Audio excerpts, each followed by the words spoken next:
Hello friends, कैसे हैं आप लोग। आई होप आप सब लोग अच्छे होंगे और अच्छे से पढ़ाई कर रहे होंगे। स्वागत है बच्चों मेरे YouTube channel organic chemistry by Aman Thakur.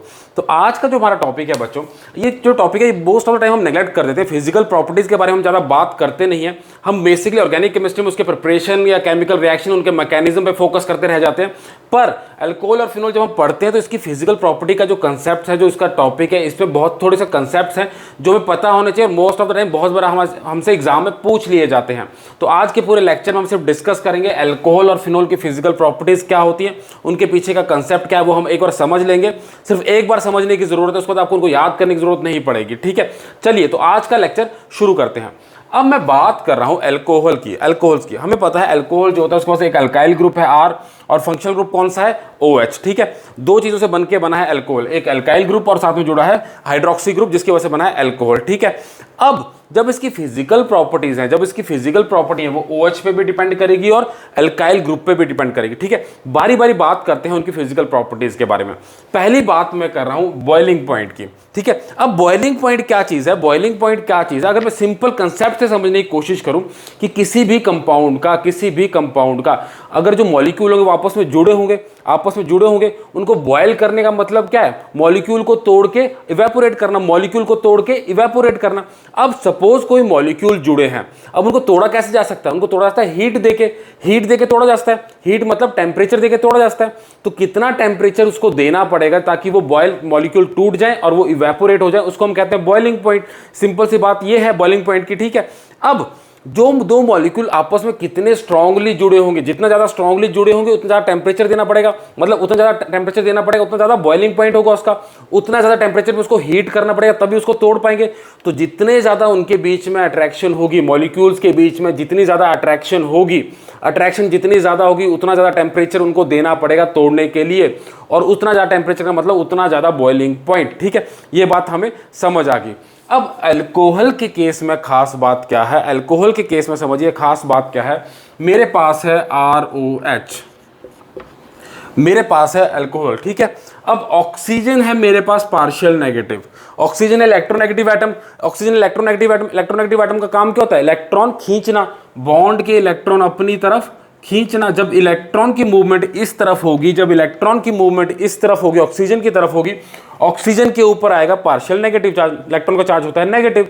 अब इस हाइड्रोजन के इलेक्ट्रॉन गए, इसके ऊपर आ गया पार्शियल पॉजिटिव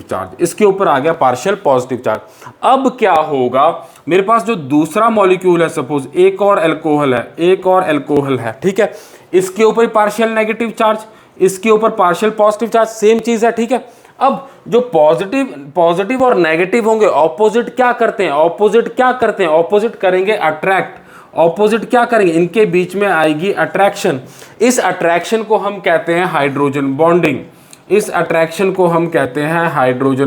ठीक है, तो ये अल्कोहल में खास बात है। अल्कोहल की खास बात क्या हुई, दो मॉलिक्यूल को जोड़ने के लिए उनके बीच में हाइड्रोजन बॉन्डिंग एक एक्स्ट्रा फैक्टर है, मतलब अपने काउंटर पार्ट से इनका बॉइलिंग पॉइंट ऐसे ही ज्यादा होगा। एग्जांपल के तौर पे अगर मैं बात करूं, मेरे पास सपोज CH3CH2Cl है। ठीक है, इथाइल क्लोराइड है, और एक मेरे पास इथेनॉल है CH3CH2OH।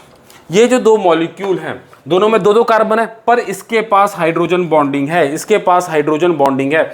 तो अल्कोहल जो होते हैं अपने काउंटर पार्ट से इनका बॉइलिंग पॉइंट ज्यादा होता है, इसका अराउंड 78, इसका अराउंड 37 डिग्री सेल्सियस।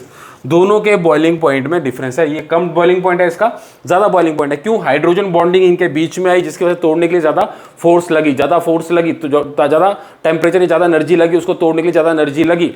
तो इसलिए अल्कोहल अपने काउंटर पार्ट से तो ज्यादा बॉइलिंग पॉइंट रखते हैं। क्यों, उसका रीजन है हाइड्रोजन बॉन्डिंग। हमें याद रखना है अल्कोहल के अंदर हाइड्रोजन बॉन्डिंग वो देते हैं, इसलिए वो उनका बॉइलिंग पॉइंट ज्यादा होता है। ठीक है, अब अल्कोहल के अंदर ही क्या होता है, अल्कोहल के अंदर बॉइलिंग पॉइंट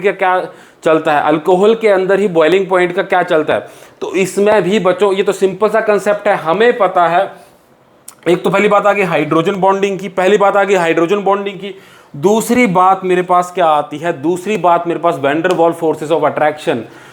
वाल फोर्सेस ऑफ अट्रैक्शन, दूसरी बात मेरे पास आती है वैन डर वाल अट्रैक्शन। ये तो हर ऑर्गेनिक कंपाउंड में कॉमन है, वैन डर वाल फोर्सेस ऑफ अट्रैक्शन। और मुझे पता है दो मॉलिक्यूल के बीच में वैन डर वाल फोर्सेस ऑफ अट्रैक्शन किस चीज़ पे डिपेंड करती है, डायरेक्टली प्रोपोर्शनल होती है साइज के, डायरेक्टली प्रोपोर्शनल होती है साइज के। मतलब जैसे जैसे मॉलिक्यूल का साइज बढ़ता जाएगा उनके बीच में वैन डर वाल फोर्सेस ऑफ अट्रैक्शन बढ़ती जाएगी, और अट्रैक्शन बढ़ेगी तो वो इकट्ठे रहेंगे तो बॉइलिंग पॉइंट भी बढ़ता जाएगा। तो जितना ज़्यादा वैन डर वाल फोर्स ऑफ अट्रैक्शन उतना ज़्यादा बॉइलिंग पॉइंट, दूसरी लैंग्वेज में जितना ज़्यादा मॉलिक्यूल का साइज उतना ज़्यादा उसका बॉइलिंग पॉइंट, जितना ज़्यादा साइज उतना ज़्यादा बॉइलिंग पॉइंट। ठीक है, अब एल्कोहल के केस में OH तो नहीं बढ़ सकता, OH तो सेम रहेगा, एल्काइल ग्रुप बढ़ते जाएंगे, एल्काइल ग्रुप बढ़ते जाएंगे। तो अगर एल्काइल ग्रुप बढ़ते, जैसे CH3CH2OH है, अगर मैं यहाँ पे लिखूँ CH3CH2CH2OH तो इसका बॉइलिंग पॉइंट ज़्यादा होगा एज कंपेयर टू इथेनॉल। जैसे जैसे एल्काइल ग्रुप का साइज बढ़ता जाएगा वैसे वैसे बॉइलिंग पॉइंट बढ़ता जाएगा, वैसे वैसे बॉइलिंग पॉइंट बढ़ता जाएगा। ये बात क्लियर होगी। ठीक है, दूसरी चीज़ इसमें एक चीज़ और ध्यान रखनी है कि जो ब्रांचिंग होगी, अगर किसी एल्कोहल में ब्रांचिंग हो रही है, ब्रांचिंग से क्या होगा, ब्रांचिंग से मॉलिक्यूल का साइज कम होता है, ब्रांचिंग से मॉलिक्यूल का साइज कम होता है। तो साइज कम होगा तो क्या होगा, ब्रांचिंग ज़्यादा होगी तो बॉइलिंग पॉइंट कम होता जाएगा, बॉइलिंग पॉइंट कम होता है, ब्रांचिंग से बॉइलिंग पॉइंट कम होता जाएगा। क्यों, ब्रांचिंग होगी साइज कम होगा, साइज कम होगा तो वैन डर वाल फोर्सेस ऑफ अट्रैक्शन कम होंगी तो उसका बॉइलिंग पॉइंट कम होगा। ठीक है, अगर इसके एग्जांपल के तौर पर बात करोगे, मैं सपोज मेरे पास ये है CH3CH2CH2 ब्यूटेनॉल है, सिंपल ब्यूटेनॉल है, और अगर मेरे पास उसकी मैं ब्रांचिंग कर दूं CH3CH2OH, ये भी ब्यूटेनॉल है, पर इसमें ब्रांचिंग होगी तो इसका बॉइलिंग पॉइंट कम आएगा, इसका बॉइलिंग पॉइंट ज़्यादा आएगा। तो ब्रांचिंग से भी हमारा बॉइलिंग पॉइंट कम होता है, ये हमें याद रखना है। ये बात हमारी क्लियर होगी। अब दूसरी अगली बात कर लेते हैं अल्कोहल की सॉल्युबिलिटी की, अगली बात करते हैं अल्कोहल की सॉल्युबिलिटी की। अब सॉल्युबिलिटी की जब भी मैं बात करता हूं, अगर मैं जब भी सॉल्युबिलिटी की बात करता हूं, एक चीज़ मुझे हमेशा ध्यान रहेगी कि लाइक डिजॉल्व्स लाइक, ये बात मुझे हमेशा पता है कि लाइक डिजॉल्व लाइक, इसका मतलब क्या हुआ, पोलर डिजॉल्व करेगा पोलर को, पोलर सॉल्वेंट डिजॉल्व करेगा पोलर मॉलिक्यूल को, पोलर सॉल्वेंट पोलर को, नॉन पोलर को। ये बात क्लियर है। ठीक है, अब यहां पे OH जो है हाइड्रोक्सी जो है वो मुझे पता है पोलर है,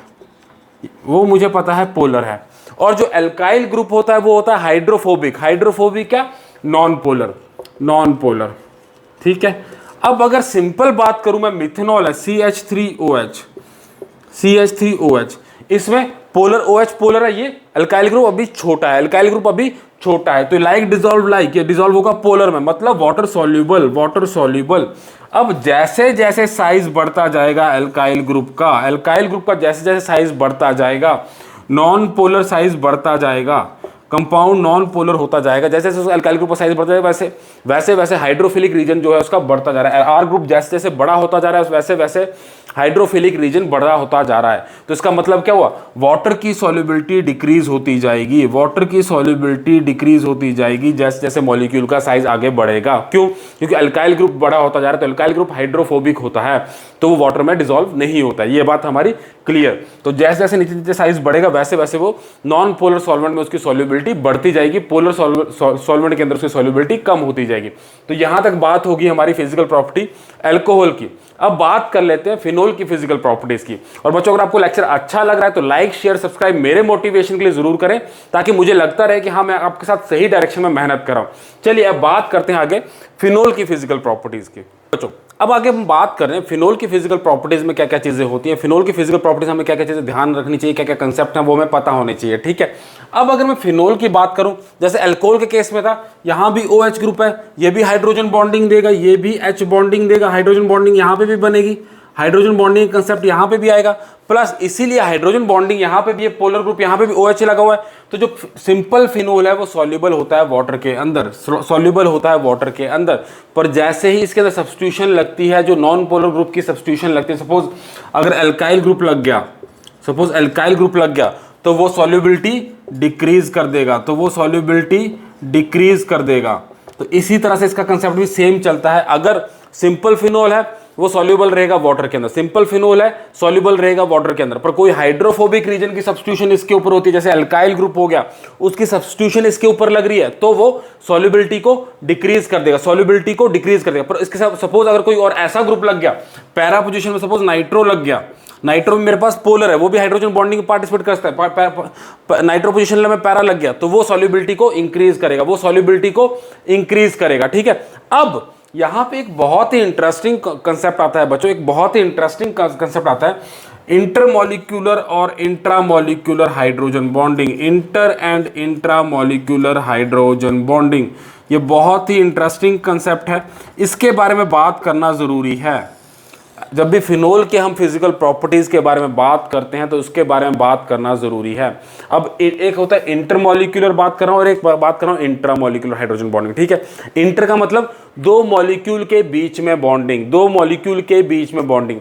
इंट्रा मतलब एक मॉलिक्यूल के अंदर ही कोई तरह का बॉन्ड बन रहा है। ठीक है, अब दोनों को एग्जाम्पल से समझते हैं। सपोज मेरे पास है एक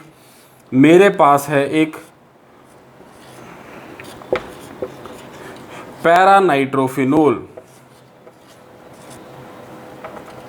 पैरानाइट्रोफिनोल, और एक दूसरा मॉलिक्यूल है मेरे पास ऑर्थोनाइट्रोफिनोल, दूसरा मॉलिक्यूल है मेरे पास ऑर्थोनाइट्रोफिनोल, ऑर्थोनाइट्रोफिनोल। ये मेरे पास पैरानाइट्रोफिनोल है, ये मेरे पास ऑर्थोनाइट्रोफिनोल है। अब क्या होगा, समझिएगा इस कंसेप्ट को, समझिएगा इस कंसेप्ट में मेन चीज हमें समझने वाली क्या है। यहां पे ऑक्सीजन के पास electronegative partial negative charge, partial negative charge. अब ऑर्थो के केस में OH ग्रुप उसके बिल्कुल पास खड़ा है, OH ग्रुप नाइट्रो के बिल्कुल पास खड़ा है। यहां पे भी पार्शियल नेगेटिव चार्ज, यहां पे पार्शियल पॉजिटिव चार्ज। ऑपोजिट क्या करेंगे, ऑपोजिट अट्रैक्ट्स, तो यहां पे क्या बनेगा, हाइड्रोजन बॉन्ड। ये मॉलिक्यूल के बीच के ही अंदर बॉन्ड बन गया, हाइड्रोजन बॉन्ड मॉलिक्यूल के बीच में ही बन गया। तो ऑर्थोनाइट्रोफिनोल के केस में क्या होता है, ऑर्थोनाइट्रोफिनोल के केस में क्या होता है, intramolecular hydrogen bonding, intramolecular hydrogen bonding show करता है मेरे पास ऑर्थोनाइट्रोफिनोल। अब पैरानाइट्रोफिनोल के केस में क्या होगा, मेरे पास ये मेरे पास नाइट्रो ग्रुप है, यहां पार्शियल नेगेटिव चार्ज, यहां पार्शियल नेगेटिव चार्ज, इस hydrogen group partial positive partial negative. ठीक है, अब मेरे पास एक फिनोल ग्रुप और लगा है, इसके पास एक और लगा है, मेरे पास एक और लगा है। सपोज यहां पे नाइट्रो, ये ऑक्सीजन, ये ऑक्सीजन, ये एक और मॉलिक्यूल है पैरानाइट्रोफिनोल का, इसके ऊपर पार्शियल नेगेटिव चार्ज, हाइड्रोजन और इसके बीच में हाइड्रोजन बॉन्डिंग, ऑक्सीजन और हाइड्रोजन के बीच में हाइड्रोजन बॉन्डिंग। इसको हम कहेंगे इंटरमॉलिक्यूलर हाइड्रोजन बॉन्डिंग, इसको हम कहेंगे इंटरमॉलिक्यूलर हाइड्रोजन बॉन्डिंग। अब इन दोनों हाइड्रोजन बॉन्डिंग में डिफरेंस क्या है, इन दोनों हाइड्रोजन बॉन्डिंग में मॉलिक्यूल में डिफरेंस क्या पड़ता है, फिजिकल प्रॉपर्टी के ऊपर क्या फर्क पड़ता है। जब मैं इंटरमॉलिक्यूलर हाइड्रोजन बॉन्डिंग की बात कर रहा हूं, जब मैं इंटरमॉलिक्यूलर हाइड्रोजन बॉन्डिंग की बात करूं, तो दो मॉलिक्यूल के बीच की हाइड्रोजन बॉन्डिंग है। तो जब उसको इवेपोरेट करना है तो दो मॉलिक्यूल को तोड़ना पड़ेगा, उनके बीच के बॉन्ड को, हाइड्रोजन बॉन्ड को तोड़ना पड़ेगा। उनके बीच के हाइड्रोजन बॉन्ड को तोड़ने के लिए हमें ज्यादा एनर्जी चाहिए, तो उनको तोड़ने के लिए ज्यादा एनर्जी चाहिए, तो उसको टेम्परेचर ज्यादा देना पड़ेगा। तो जो इंटरमॉलिक्यूलर हाइड्रोजन बॉन्डिंग शो करता है, जो मेरा पैरानाइट्रोफिनोल है, इसका बॉइलिंग पॉइंट ज्यादा होगा, इसका बॉइलिंग पॉइंट हमेशा ज्यादा होगा एज कंपेयर टू ऑर्थोनाइट्रोफिनोल। क्यों? इसके तो मॉलिक्यूल के अंदर ही हाइड्रोजन बॉन्डिंग है, इसको जब तोड़ेंगे तो हाइड्रोजन बॉन्डिंग के साथ ही टूट जाएगा, कोई फर्क नहीं पड़ेगा। पर जब दो मॉलिक्यूल के बीच की हाइड्रोजन बॉन्डिंग, उनको तोड़ने के लिए तो एनर्जी चाहिए, बॉइलिंग पॉइंट इवेपोरेट तभी तो होगा, मॉलिक्यूल जब आपस से टूटेंगे तभी तो इवेपोरेट करेंगे। पर मॉलिक्यूल के अंदर ही हाइड्रोजन बॉन्डिंग, तो इवेपोरेट होते हुए निकल के हाइड्रोजन बॉन्डिंग रहेगी, उसमें कोई फर्क नहीं पड़ेगा। तो इसलिए जो इंट्रामॉलिक्यूलर हाइड्रोजन बॉन्डिंग वाला मॉलिक्यूल है, उसका बॉइलिंग पॉइंट हमारा कम रहता है, उसका बॉइलिंग पॉइंट हमारा कम रहता है as compare to intermolecular hydrogen bonding. तो ये तो बच्चों यहां तक कंसेप्ट था मेरे पास। फिजिकल प्रॉपर्टी जो अल्कोहल और फिनोल के हमें पता होनी चाहिए, यहां पे हमसे क्वेश्चन पूछे जा सकते हैं। अगर आपको अभी भी कोई डाउट है तो कमेंट करके जरूर पूछेगा बच्चों, पूरी कोशिश करूंगा आपके कमेंट को सॉल्व करने की। Thank you.